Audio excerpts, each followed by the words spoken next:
मुअज़्ज़िज़ नाज़रीन, अस्सलाम वालेकुम।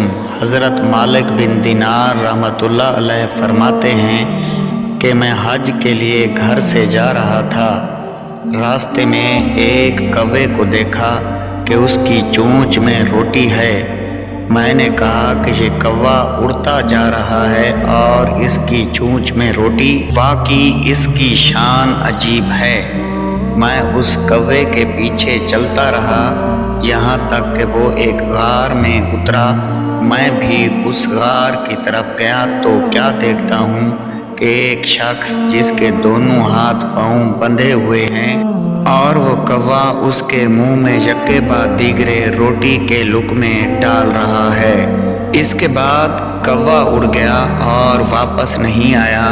मैंने उस शख्स से कहा कि तुम कहाँ से आए हो? उसने कहा कि मैं हाजियों के गिरोह से हूँ। चोरों ने मेरा सब माल छीन लिया और मुझे बांधकर इस मकाम पर डाल दिया। मैंने 5 दिन भूख पर सब्र किया।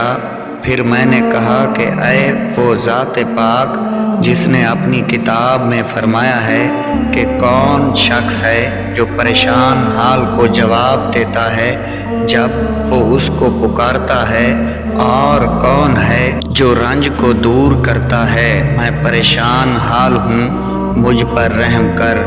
चुनाचे अल्लाह ताला ने मेरे पास ये कौवा भेजा और ये मुझे हर रोज़ खिलाने पिलाने लगा।